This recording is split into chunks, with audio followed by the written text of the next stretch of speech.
ಬಂದವ್ರೆ ಮಾತಾಡೋಕ್ಕೆ ಬನ್ನಿ ಬಿಡೋದಂದ್ರೆ ಅವರು ಬಂದಿದ್ದಾರೆ. ದಯವಿಟ್ಟು ಬಂದು ಅವರು ಮಾತಾಡುವಾಗ ಹಂಗೆ ನಾವು ಸಾಕ್ಷಿನೂ ಹೇಳ್ಬೇಕಂತ ಹೇಳ್ಕೊತೀನಿ.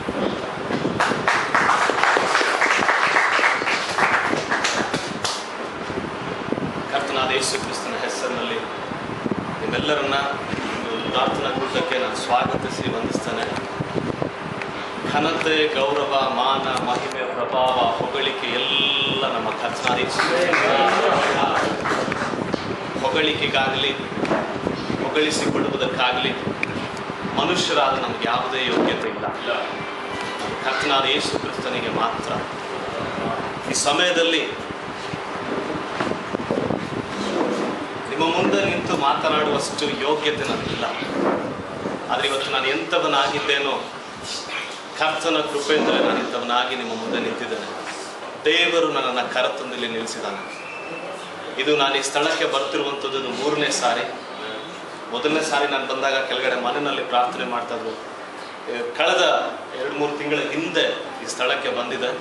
ಆದರೆ ಅವತ್ತು ಕೇವಲ 1-2 ಹಾಡುಗಳನ್ನು ಮಾತ್ರ ಹಾಡಲಿಕ್ಕೆ ದೇವರು ನನಗೆ ಕೃಪೆ ಕೊಟ್ಟಿದ್ರು. ಇವತ್ತು ನನ್ನ ಸಾಕ್ಷಿ ಹಾಗೂ ನಿಮ್ಮ ಮುಂದೆ ದೇವರ ದಾಸನಾಗಿ ನಿಂತು ದೇವರ ಸಂದೇಶವನ್ನು ಕೊಡ್ಲಿಕ್ಕೋಸ್ಕರವಾಗಿ ಕರ್ತನ ನನ್ನ ಕರೆತಿದ್ದಾನೆ. ಕರ್ತನಾಮಕ್ಕೆ ಸ್ತೋತ್ರ.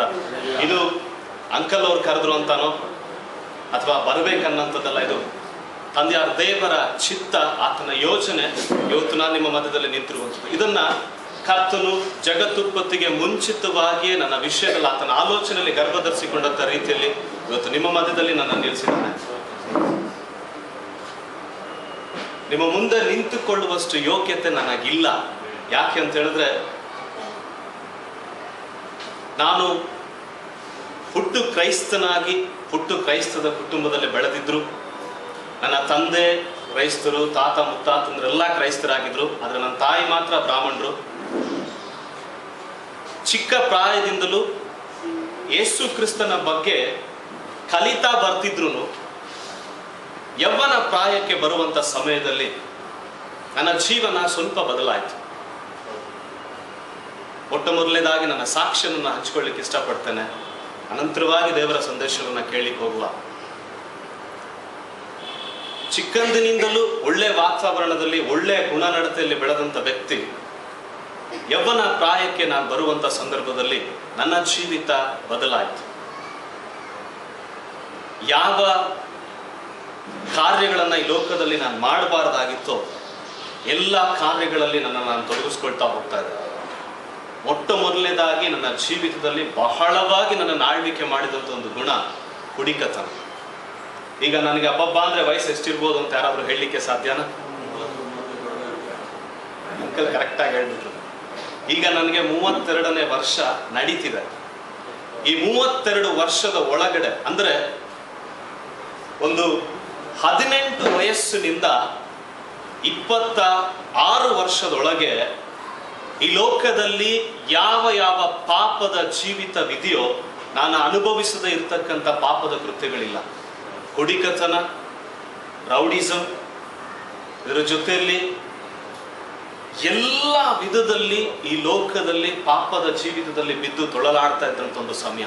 ಪಾಪ ಮಾಡಿದ್ದನ್ನ ಹೆಚ್ಚಾಗಿ ಹೇಳ್ಕೊಳಕ್ ಹೋಗೋದಿಲ್ಲ. ಸಾಮಾನ್ಯವಾಗಿ ಪಾಪ ಅಂದ್ರೆ ಎಲ್ರಿಗೂ ಗೊತ್ತಿದೆ ನಮಗೆ ಏನೇನೆಲ್ಲ ಕಾರ್ಯಗಳು ಅದರಲ್ಲಿ ಇರ್ತದಂತ. ಆದ್ರೆ ಈ ಪಾಪದ ನಿಮಿತ್ತವಾಗಿ ನಾನು ಅನುಭವಿಸಿದಂಥ ಹಿಂಸೆ ಇದೆಯಲ್ಲ, ಅದರ ಕುರಿತಾಗಿ ಕೆಲವು ಕ್ಷಣಗಳು ನಾನು ಹಂಚ್ಕೊಳ್ಳಿಕ್ಕೆ ಇಷ್ಟಪಡ್ತೇನೆ. ಮೊಟ್ಟ ಮೊದಲನೇದಾಗಿ ಬೆಳಗ್ಗೆ 6 ಗಂಟೆಗೆ ನಾನು ಕುಡಿಲಿಲ್ಲ ಅಂದ್ರೆ ನನ್ನ ಕೈ ಕಾಲೆಲ್ಲ ನಡಗಕ್ಕೆ ಪ್ರಾರಂಭ ಆಗ್ತಾ ಇತ್ತು. ದಿನಕ್ಕೆ ನಾನು ಊಟ ಮಾಡ್ತಿದ್ನೋ ಇಲ್ವೋ ಒಂದು 40ರಿಂದ 50 ಪಾನ್ಪರಾಗ್ ತಿಂತಾ ಇದ್ದಂಥ ವ್ಯಕ್ತಿ. ಆದ್ರೆ ದೇವರು ಚಿಕ್ಕ ಪ್ರಾಯದಿಂದಲೇ ನನಗೊಂದು ತಲಾಂತನ್ನ ಕೊಟ್ಟಿದ್ರು. ಹಾಡ್ತಾ ಇದ್ದೆ, ಚರ್ಚ್ಗಳಲ್ಲಿ ಹಾಡ್ತಿದ್ದೆ, ಕಾಂಪಿಟೇಷನ್ಗಳಲ್ಲಿ ಹಾಡ್ತಿದ್ದೆ. ಹಡ್ಸನ್ ಮೆಮೋರಿಯಲ್ ಚರ್ಚಲ್ಲಿ ಒಂದು ಸಮಯ ನಾನು ಇಲ್ಲಿ ಹಾಸ್ಟೆಲಲ್ಲಿ ಓದ್ತಿರುವಂಥ ಸಮಯದಲ್ಲಿ ಹಡ್ಸನ್ ಮೆಮೋರಿಯಲ್ ಚರ್ಚಲ್ಲಿ ಸಂಡೇ ಸ್ಕೂಲಲ್ಲಿ ಹುಳ್ಳ ಜಕ್ಕಾಯ ಅಂದರೆ ನಾನು ಫೇಮಸ್. ಯಾಕೆಂದ್ರೆ ಒಂದು ಹಾಡನ್ನು ಯಾವಾಗಲೂ ಆಡ್ತಿದ್ದೆ, ಜಕ್ಕಾಯ ಅಂತೇಳಿನ ನನ್ನನ್ನು ಕರೀತಿದ್ರು. ಚಿಕ್ಕ ಪ್ರಾಯದಿಂದಲೂ ದೇವರ ಅನ್ಯೋನ್ಯತೆಯಲ್ಲಿ ಬೆಳೆತಿದ್ದಂಥ ವ್ಯಕ್ತಿ, ಮನೆಗಳಲ್ಲಿ ಹೋಗಿ ಪ್ರಾರ್ಥನೆ ಮಾಡ್ತಿದ್ದಂಥ ವ್ಯಕ್ತಿ, ಅನೇಕ ಕಡೆಗಳಲ್ಲಿ ಕಾಂಪಿಟೇಷನ್ಗಳಲ್ಲಿ ಹಾಡ್ತದೆ. ಆದರೆ ಲೋಕದ ವಿಷಯದಲ್ಲಿ ನಾನು ಏನೆಲ್ಲ ಯೇಸು ಕ್ರಿಸ್ತನೊಟ್ಟಿಗೆ ಸಂಬಂಧನ ಯಾವ ರೀತಿ ಲೋಕದ ಜನಗಳು ಜೀವಿಸ್ತಾರೋ ಆ ರೀತಿ ನಾನು ಇರ್ತಿದ್ದೆ. ಆತ್ಮೀಕವಾಗಿ ಈ ಕರ್ತನ್ ಯಾರು, ಈತನ ಎಂಥ ದೇವರು, ಈತನ ಏನ್ ಮಾಡಿದ್ದಾನೆ ಅನ್ನುವಂಥ ತಿಳುವಳಿಕೆ ನನಗೆ ಖಂಡಿತವಾಗ್ಲೂ ಇರಲಿಲ್ಲ. ಆದರೆ ಪ್ರತಿ ವಾರ ಸತ್ಯವೇದ ಶಾಲೆಗಳಿಗೆ ಹೋಗ್ತಿದ್ದೆ, ಚರ್ಚ್ಗಳಿಗೆ ಹೋಗ್ತಿದ್ದೆ, ದೇವ್ರ ವಾಕ್ಯನ ಕಲಿತಿದ್ದೆ, ದೇವ್ರ ವಾಕ್ಯನ ಕೇಳ್ತಿದ್ದೆ. ದೇವ್ರು ನಮ್ಗೆ 2 ಕಿವಿನ ಕೊಟ್ಟಿದ್ದಾರೆ. ಮೊನ್ನೆ ಒಬ್ಬ ಸಹೋದರರು ಹೇಳ್ತಿದ್ರು, ದೇವ್ರು ನಮ್ಗೆ 2 ಕಿವಿಗಳನ್ನ ಕೊಟ್ಟಿದ್ದಾರೆ. ಯಾಕೆಂದ್ರೆ ಒಂದು ಕಿವಿಲಿ ಕೇಳೋದಕ್ಕಂತ, ಇನ್ನೊಂದು ಕಿವಿಲಿ ಬಿಟ್ಬಿಡೋದಕ್ಕೆ ಅಂತ. ನನ್ನ ಜೀವನ ಅದೇ ರೀತಿಲಿ ಇತ್ತು. ಏನೇ ಒಂದು ವಿಷಯ ಹೇಳಿದ್ರು ಒಂದು ಕಿವಿಲಿ ಕೇಳ್ತಿದ್ದೆ, ಒಂದು ಕಿವಿಲಿ ಬಿಟ್ಬಿಡ್ತಾ ಇದ್ದೆ. ಯಾವುದನ್ನು ನಾನು ಸ್ವೀಕಾರ ಮಾಡ್ಕೊಳ್ತಿರ್ಲಿಲ್ಲ. ಕೊನೆಗೆ ನನ್ನ ಜೀವಿತ ಸೆಳೆತಾ ಹೋಗ್ತಾ ಹೋಗ್ತಾ ಹೋಗ್ತಾ ಹೋಗ್ತಾ ಇಹಲೋಕದ ಆಡಂಬರಗಳಲ್ಲಿ ಸಂಪೂರ್ಣ ಮುಳುಗಿ ಹೋಗುವಂತ ಸಂದರ್ಭದಲ್ಲಿ ಮೊಟ್ಟ ಮೊದಲನೇದಾಗಿ ದೇವರ ಪ್ರೀತಿಯನ್ನು ಕಳ್ಕೊಂಡೆ. ಎರಡನೇದಾಗಿ ನನ್ನ ನನ್ನ ತಂದೆ ತಾಯಿಗಳ ಪ್ರೀತಿನ ನಾನು ಕಳ್ಕೊಂಡೆ. ಮೂರನೇದಾಗಿ ನಾನು ಪ್ರೀತಿ ಮಾಡಿ ಮದುವೆ ಆದಂತ ನನ್ನ ಹೆಂಡತಿಯ ಪ್ರೀತಿನ ಕಳ್ಕೊಂಡೆ. ಬಂಧು ಬಾಂಧವರ ಪ್ರೀತಿನ ಕಳ್ಕೊಂಡೆ. ಎಲ್ಲರಿಂದಲೂ ತಿರಸ್ಕರಿಸಲ್ಪಟ್ಟಂತ ಜೀವಿತ. ಕಾರಣ ನಾನು ಆರಿಸಿಕೊಂಡಂತ ಮಾರ್ಗ ಅಂತದ್ದಾಗಿತ್ತು. ಅವರೆಲ್ಲ ಪ್ರೀತಿ ಮಾಡುವಂತ ಘನ ಕಾರ್ಯ ನಾನೇನ್ ಮಾಡ್ತಾ ಇರ್ಲಿಲ್ಲ. ಯಾವಾಗ್ಲೂ ಕುಡಿತಿದ್ದೆ, ಬೇರೆ ಬೇರೆ ಕಡೆಗಳಲ್ಲಿ ಹೋಗಿ ಜಗಳಗಳನ್ನ ಮಾಡ್ತಾ ಇದ್ದೆ. ಹೆತ್ತ ತಂದೆ ತಾಯಿಗಳಿಗಂತೂ ಒಳ್ಳೆ ಹೆಸರನ್ನ ತರುವಂತ ವ್ಯಕ್ತಿ ನಾನು ಆಗಿರ್ಲಿಲ್ಲ. ನಮ್ಮಮ್ಮ ಯಾವಾಗ್ಲೂ ಹೇಳ್ತಿದ್ರು, ನೀನ್ ಯಾಕಂತ ಹುಟ್ಟದೋ, ನೀನು ಹುಟ್ಟದೇ ಹೋಗಿದ್ರೆ ಎಷ್ಟೋ ಚೆನ್ನಾಗಿರ್ತಿತ್ತು. ಕಾರಣ ಮನೆಗೆ ಹಿರಿ ಮಗ ನಾನು. ನನಗೆ 3 ಜನ ತಮ್ಮಂದ್ರಿದ್ದಾರೆ. ಅವ್ರು ಯಾರು ಆ ಮಾರ್ಗನ ಆರಿಸ್ಕೊಳ್ಳಿಲ್ಲ. ಅವ್ರು ನಾರ್ಮಲ್ ಆಗೇ ನಡೀತಿದ್ರು. ಆದ್ರೆ ಮನೆಗೆ ಹಿರಿ ವ್ಯಕ್ತಿಯಾಗಿ ನನ್ನ ತಮ್ಮಂದ್ರಿಗೆ ಮಾರ್ಗದರ್ಶನವನ್ನ ಕೊಡ್ಬೇಕಾದಂತ ನಾನೇ ಈ ಲೋಕದ ಆಡಂಬರದ ಜೀವಿತದಲ್ಲಿ ಬಿದ್ದು ತಂದೆ ತಾಯಿಗಳ ಪ್ರೀತಿನ ಕಳ್ಕೊಂಡು, ಹೆಂಡತಿ ಮಕ್ಕಳ ಪ್ರೀತಿನ ಕಳ್ಕೊಂಡು, ಈ ಕುಡಿಕತನ, ಈ ಲೋಕದ ಈ ಪಾಪದ ಜೀವಿತ ನನ್ನನ್ನು ಎಲ್ಲಿವರೆಗೂ ಕರ್ಕೊಂಡೋಯ್ತು ಅಂತ ಹೇಳಿದ್ರೆ, ಮನೆಯಲ್ಲಿ ನನ್ನನ್ನು ಯಾರು ಸೇರಿಸುವಂತ ಸ್ಥಿತಿಲಿ ನಾನು ಇರಲಿಲ್ಲ. ಒಂದು ದಿನ ನನ್ನ ತಾಯಿ ಬಳಿಲಿ ಹೋಗಿ ನಾನು ಕೇಳಿದೆ. ಮಾಡಬಾರದ ಕೆಲಸಗಳನ್ನೆಲ್ಲ ಮಾಡಿ ನಮ್ಮಮ್ಮ ಹತ್ರ ಹೋಗಿ ನಾನು ಕೇಳ್ತಾ ಇದ್ದೀನಿ. ಅವರು ಕಾಲು ಹಿಡ್ಕೊಂಡು ಕೇಳ್ತಾ ಇದ್ದೀನಿ, ಅಮ್ಮ ಯಾಕೆ ನನ್ನನ್ನು ಈ ತರ ನೋಡ್ತಾ ಇದ್ದೀರಾ ನೀವು? ಆ 3 ಜನ ನನ್ನ ತಮ್ಮಂದ್ರಿಗೆ ತೋರಿಸುವಂತ ಪ್ರೀತಿ ನನ್ನ ಮೇಲೆ ಇಲ್ವಲ್ಲ ನಿಮ್ಗೆ? ನಾನು ನಿಮ್ಮ ಮಗ ತಾನೆ, ಇವ್ರಿಗೆಲ್ಲರಿಗಿಂತ ಮುಂಚೆ ಹುಟ್ಟಿದವ್ ನಾನ್ ತಾನೆ. ನೀವು ನನ್ನನ್ನು ಪ್ರೀತಿ ಮಾಡ್ತಾ ಇಲ್ಲ, ಅದಕ್ಕೆ ನನ್ನ ಜೀವನ ಹಿಂಗೆ ಆಗ್ತದೆ ಅಂತೇಳಿ ನಾನು ಯಾವಾಗ ನಾನು ಮಾಡಿದಂಥ ತಪ್ಪಿನ ಅರಿವು ನನ್ಗೆ ಉಂಟಾಗ್ತಾ ಇತ್ತು, ಅವತ್ತು ಅವ್ರನ್ನ ಹೋಗಿ ಕಾಲು ಕೈ ಹಿಡಿದು ಬೇಡ್ಕೊಳ್ತಿದ್ದೆ. ಆದರೆ ಅವತ್ತು ನನ್ನ ತಾಯಿ ನನ್ನನ್ನು ನೋಡಿದಂಥ ಸ್ಥಿತಿ ಬಹಳ ಅಸಹ್ಯವಾಗಿತ್ತು. ಕಾರಣ, ಯಾರಾದ್ರೂ ಒಬ್ಬ ಸಂಪೂರ್ಣವಾಗಿ ಹೊಲಸುತನದಲ್ಲಿ ಮುಳುಗಿ ಎದ್ದು ಬಂದ್ರೆ, ಅಥವಾ ಒಂದು ಸಗಣಿಲಿ ಅಥವಾ ಕೆಸರಿನಲ್ಲಿ ಬಿದ್ದು ಏನಾದ್ರೂ ಎದ್ದು ಬಂದ್ರೆ, ಆ ವ್ಯಕ್ತಿನ ಜನ ಯಾವ ರೀತಿ ನೋಡ್ತಾರೆ, ಆ ರೀತಿ ನಮ್ಮಮ್ಮ ನನ್ನನ್ನು ನೋಡ್ತಾ ಇದ್ರು. ಎರಡನೇದಾಗಿ, ಇವತ್ತು ನನ್ನ ಜೊತೆ ನನ್ನ ಹೆಂಡತಿ, ನನ್ನ ಮಗು ಇಬ್ರು ಬಂದಿದ್ದಾರೆ. ನನ್ನ ಹೆಂಡತಿ ಅವಳನ್ನ ಕೇಳೋದಾದ್ರೆ ಅವಳನ್ನ ಎಷ್ಟು ಹಿಂಸೆ ಪಡಿಸಿದ್ದೀನಿ ಅಂತ ಹೇಳಿ ಅವಳಿಗೆ ಮಾತ್ರನೇ ಗೊತ್ತು, ದೇವ್ರಿಗೆ ಮಾತ್ರ ಗೊತ್ತು, ನನಗೆ ಮಾತ್ರ ಗೊತ್ತು. ಕುಡಿದು ಬಂದು ಯಾವಾಗ್ಲೂ ಅವಳ ಮೇಲೆ ಗಲಾಟೆ ಮಾಡ್ತಿದ್ದೆ. ಒಂದಿನ ಬಾಗ್ಲು ಹಾಕೊಂಡು ಅವಳು ಅಳ್ತಿದ್ದಾಳೆ, ದೇವ್ರೇ ನನ್ಗೆ ಯಾಕಪ್ಪ ಈ ಸ್ಥಿತಿ, ನಾನೇನ್ ಮಾಡಿದ್ದೀನಿ, ನನ್ಗೆ ಯಾಕೆ ಇಂಥ ಒಂದು ಕಷ್ಟ, ಇಂಥ ಗಂಡನ್ನ ನನ್ಗೆ ಯಾಕೆ ಕೊಟ್ಟಿದ್ಯಾ ನೀನು ಅಂತೇಳಿ ಅವಳು ಕೂಗ್ತಾ ಇದ್ದಾಳೆ, ಅಳ್ತಿದ್ದಾಳೆ. ಆದ್ರೂ ನನ್ನ ಮನಸ್ಸು ಕರಗ್ತಾ ಇಲ್ಲ, ಕಲ್ಲಾಗಿ ನಿಂತಿದೆ. ಇಂಥ ಒಂದು ಘೋರವಾದಂಥ ಪರಿಸ್ಥಿತಿ, ಇವರುಗಳನ್ನಿಷ್ಟೆಲ್ಲ ಹಿಂಸೆ ಪಡಿಸಿದ ಮೇಲೆ ನಾನು ಅನುಭವಿಸಿದಂಥ ವೇದನೆ. ತಂದೆ ತಾಯಿಗಳಿಲ್ಲ, ಬಂಧು ಬಳಗ ಇಲ್ಲ, ಹೆಂಡತಿ ಮಕ್ಕಳಿಲ್ಲ, ನನ್ನನ್ನು ನೋಡಿದವ್ರು ಯಾರು ಸಹಿತ ನನ್ನನ್ನು ಹತ್ರಕ್ಕೆ ಸೇರಿಸ್ಕೊಳ್ಳೋರಿಲ್ಲ. ನನ್ನನ್ನು ನೋಡ್ತಿದ್ದಂಗೆ ಇವನು ಬರ್ತಿದ್ದಾನೆ, ಇವನಿಂದ ದೂರ ಹೋಗೋಣ ಅನ್ನುವಂಥ ಪರಿಸ್ಥಿತಿ. ನಾನು ಯಾವ ಫ್ರೆಂಡ್ಸ್ ಜೊತೆಯಲ್ಲಿ ಸೇರಿ ಈ ಲೋಕದ ಆಡಂಬರಗಳಲ್ಲಿ ನಾನು ದುಡಿದಂಥ ಎಲ್ಲ ಹಣನ ಅವರು ಖರ್ಚು ಮಾಡ್ತಿದ್ನೋ, ಅದೇ ಸ್ನೇಹಿತರು ನನ್ನನ್ನು ನೋಡಿ ತಿರಸ್ಕಾರ ಮಾಡಿ ತಳ್ಳಿ ಬಿಡುವಂಥ ಸಮಯ. ಮಲ್ಕೊಳ್ಳೋದಕ್ಕೂ ಸಹ ಜಾಗ ಇಲ್ದಲೆ ಸಮಾಧಿಗಳ ಮೇಲೆ ಮಲಗಿದಂಥ ಜೀವನ. ರೈಲ್ವೆ ಸ್ಟೇಷನ್ನಲ್ಲಿ ಒಂದು ದಿನ ರಾತ್ರಿ ಎಷ್ಟು ನನ್ನ ಹತ್ರ ಹಣ ಇತ್ತು ಅಷ್ಟು ಕುಡಿದಿದ್ದೇನೆ. ಆ ರೈಲ್ವೆ ಸ್ಟೇಷನ್ ಅಲ್ಲಿ ಒಂದು ಬೆಂಚ್ ಮೇಲೆ ಮಲ್ಕೊಂಡಿದ್ದೇನೆ. ಒಂದು 2 ಅವರ್ ನಾನು ನಿದ್ದೆ ಮಾಡಿರ್ಬೋದು. ಚಳಿಗೆ ನನಗೆ ತಡೆಯಕ್ಕೆ ಆಗ್ತಿಲ್ಲ. ಅವತ್ತು ನನ್ನ ಮನೆಯವರೆಲ್ಲರೂ ನೆನಪಿಗೆ ಬರ್ತಿದ್ದಾರೆ, ಆದ್ರೆ ಯಾರು ನನ್ನನ್ನು ಸೇರಿಸ್ಕೊಳ್ಳೋರಿಲ್ಲ. ಕೊನೆಯಲ್ಲಿ ಭಿಕ್ಷೆ ಬೇಡುವಂತ ಜನ ಅವ್ರು ಮಲ್ಕೊಂಡಿದ್ದಾರೆ. ಆ ಚಳಿಗೆ ನಾನು ತಡ್ಕೊಳಕ್ಕಾಗ್ದಿದ್ದಂಗೆ, ಆ ಕತ್ತಲಲ್ಲಿ ಅವ್ರು ಯಾರು ಏನು ಎತ್ತ ಅಂತನೂ ಗೊತ್ತಿದ್ದಂಗೆ, ಬೆಚ್ಚಗಾದ್ರೆ ಸಾಕಂತೇಳಿ ಆ ಜನ ಹೊದ್ಕೊಂಡಿದ್ದಂಥ ಬೆಡ್ಶೀಟ್ನ ಹೊತ್ಕೊಂಡು ನಾನು ಮಲ್ಕೊಂಡಿದ್ದೀನಿ. ಅದು ಒಂದು 2 ಅವರ್ ನಿದ್ದೆ ಮಾಡಿರ್ಬೋದು ಅಷ್ಟೇ. ಅಷ್ಟೊತ್ತಿಗಾಗಲೇ ನಾನು ನಿದ್ದೆ ಮಾಡಿ 4-5 ದಿನಗಳು ಕಳೆದಿದೆ. ಎಲ್ಲೂ ನಿದ್ದೆ ಮಾಡೋದಕ್ಕೆ ಆಗ್ತಿಲ್ಲ. ಯಾವ ಮನೇಲಿ ಹೋದ್ರು ಯಾರು ನನ್ನನ್ನು ಸೇರಿಸ್ಕೊಳ್ಳಲ್ಲ, ಅಂತ ಒಂದು ಪರಿಸ್ಥಿತಿ. ಕೊನೆಗೆ ಆ ಭಿಕ್ಷುಕನು ಸಮೇತ ನನ್ನನ್ನು ನೋಡಿ ದ್ವೇಷ ಮಾಡುವಂಥ ಪರಿಸ್ಥಿತಿ ಅವತ್ತು ನಂದಾಗಿತ್ತು.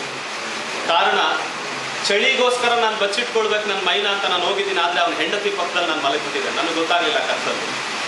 ಅವನೇನು ಮಾಡಿದ್ದಾನೆ, ಇಷ್ಟು ದಪ್ಪ ಸೈಜ್ ಕಲ್ ತಗೊಂಡು ನನ್ನ ತಲೆ ಮೇಲೆ ಹಾಕೋದಕ್ಕೆ ರೆಡಿಯಾಗಿ ನಿಂತಿದ್ದಾನೆ. ಅವ್ರು ಕೂಗಾಡ್ತಿದ್ದಾರೆ, ನನಗೆ ಎಲ್ಲೋ ಕೂಗು ಥರ, ಎಲ್ಲೋ ಯಾರೋ ಮಾತಾಡ್ತಿರೋ ಥರ, ಕನ್ಸು ಕಾಣ್ತಿರೋ ಥರ ಇದೆ. ದಿಢೀರ್ ಅಂತೇಳಿ ಕಣ್ಬಿಟ್ಟು ನೋಡುವಂಥ ಸಂದರ್ಭದಲ್ಲಿ ನಾನು ಕಣ್ಬಿಡುವಾಗ ನನ್ನ ಮೇಲೆ ಕಲ್ಲಿದೆ. ನನಗೆ ಅವಾಗ ಕಣ್ಣು ತೆರೆದು ನೋಡುವಂಥ ಪರಿಸ್ಥಿತಿಲಿ ಆ ವ್ಯಕ್ತಿ ಕಲ್ಲೆತ್ಕೊಂಡು ನನ್ನ ಮೇಲೆ ಹಾಕೋದಕ್ಕೆ ರೆಡಿಯಾಗಿ ನಿಂತಿದ್ದಾನೆ. ಅವನನ್ನ ಗೋಳಾಡಿ ಬೇಡ್ತಾ ಇದ್ದೇನೆ. ನನಗೆ ಚಳಿ ಆಗ್ತಾ ಇತ್ತು, ನಾನು ಅದಕ್ಕೋಸ್ಕರ ಬಂದು ಮಲ್ಕೊಂಡೆ, ನನ್ನನ್ನು ಬಿಟ್ಬಿಡು ಅಂತ ಹೇಳಿದ್ರು ನಾವು ನನ್ನನ್ನು ಬಿಡುವಂಥ ಸ್ಥಿತಿಲಿಲ್ಲ.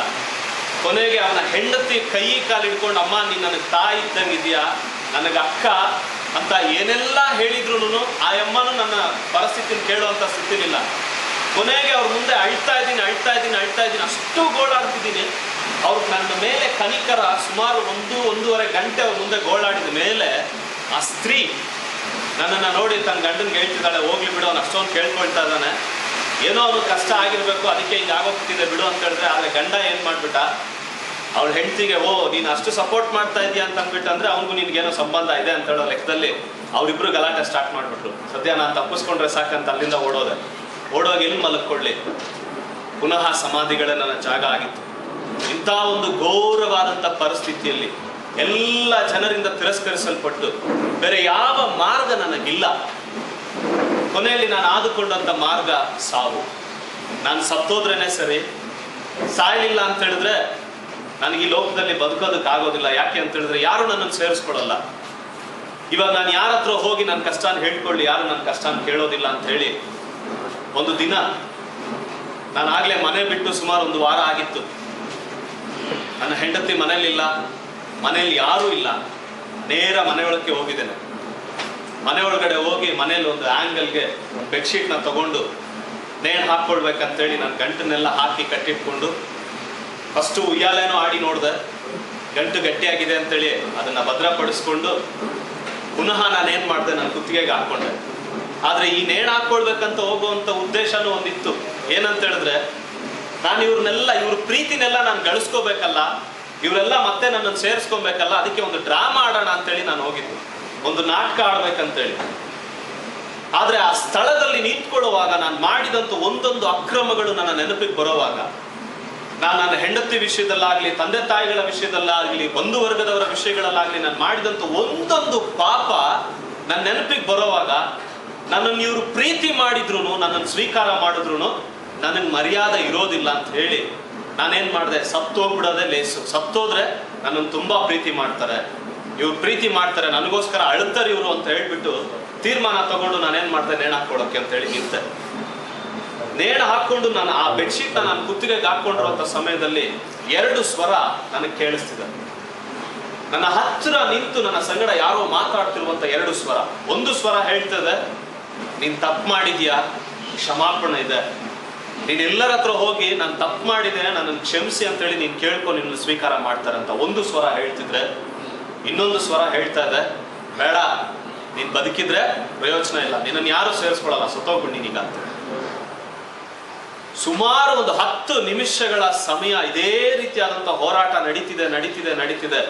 ಕೊನೆಗೆ ನಾನು ಸಾಯಲೇಬೇಕಂತ ಹೇಳಿ ಆ ಬೆಡ್ಶೀಟ್ನ ನಾನು ಕುತ್ತಿಗೆಗೆ ಹಾಕ್ಕೊಂಡು ನಿಂತಿದ್ದಂಥ ಚೇರ್ನ ಒದ್ದು ನಾನು ಉಯ್ಯಾಲೆ ಆಡಿದ್ದೇನೆ. ಒಂದು 2-3 ಸೆಕೆಂಡ್ ಆಗಿರ್ಬೋದು.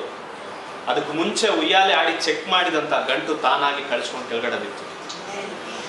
ಆ ಗಂಟು ಕೆಳಗಡೆ ಬಿಚ್ಚಿ ಕೆಳಗಡೆ ನಾನು ಕುತ್ಕೊಳ್ತಿದ್ದಂಗೆ ನನ್ನ ಹೆಂಡತಿ ಬಂದು ಬಾಗಿಲು ತಟ್ಟಿದ್ದಾಳೆ. ಏನು ಮಾಡಬೇಕು ಅಂತ ಗೊತ್ತಾಗ್ಲಿಲ್ಲ.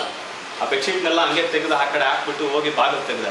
ಅವಳು ಒಳಗಡೆ ಬರ್ತಿದ್ದಂಗೆ ಅವಳು ನೇರ ನೋಡಿದ, ಅವಳು ಕಣ್ಣು ನೇರ ಹೋಗಿದ್ದೆ ಆ್ಯಂಗಲ್ ಕಡೆ, ಯಾಕೆ ಹೋಯ್ತೋ ಗೊತ್ತಿಲ್ಲ.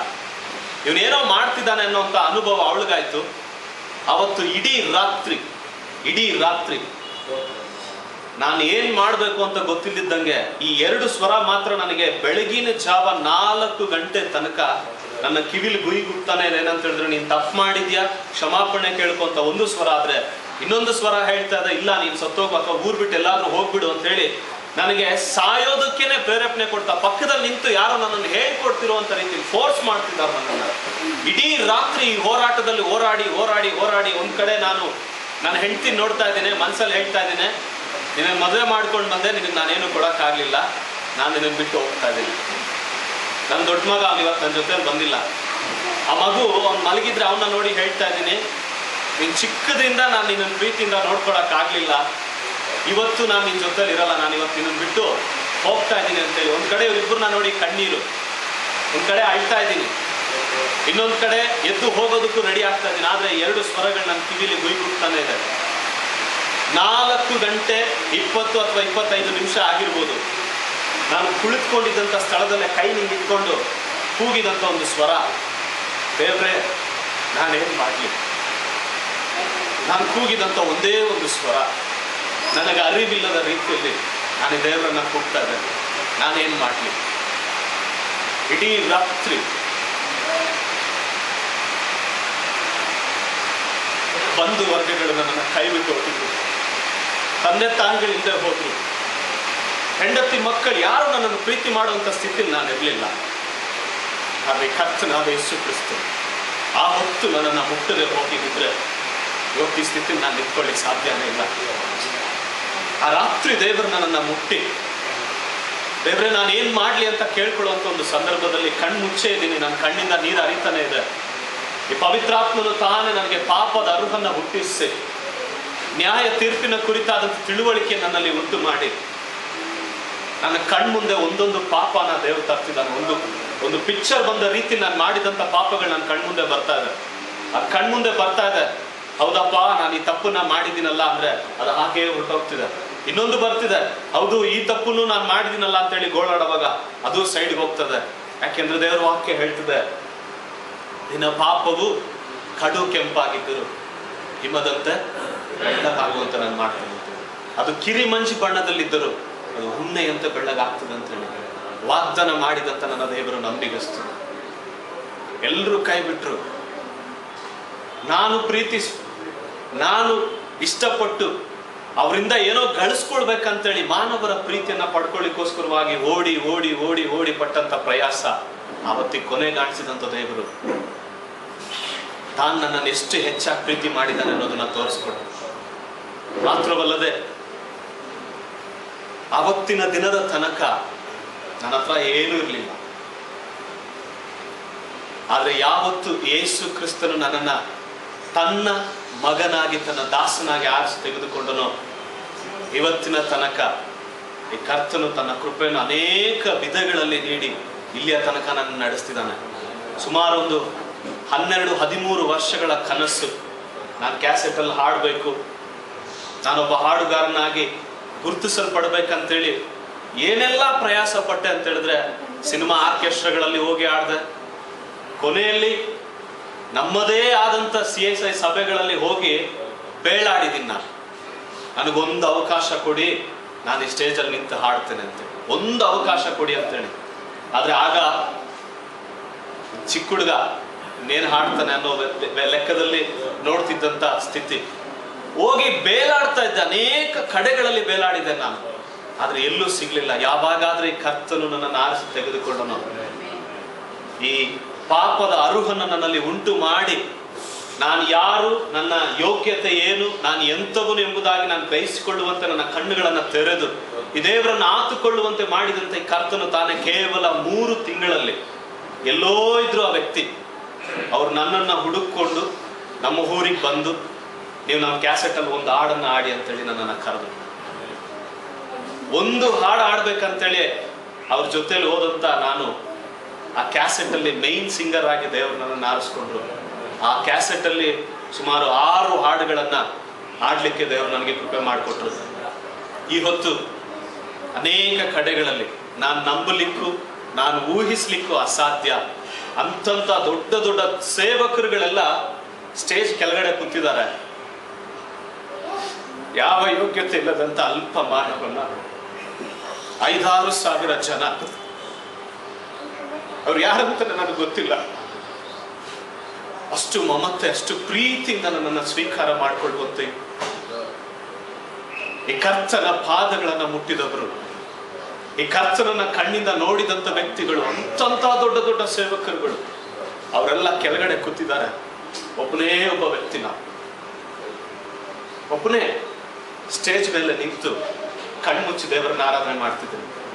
ಕಣ್ಬಿಟ್ಟು ನೋಡೋವಾಗ್ಲೇ ಗೊತ್ತಾಗ್ತಿದೆ ದೇವರು ನನ್ನನ್ನು ಯಾವ ಸ್ಥಿತಿಗೆ ನಡೆಸಿದಾನಂತೇಳಿ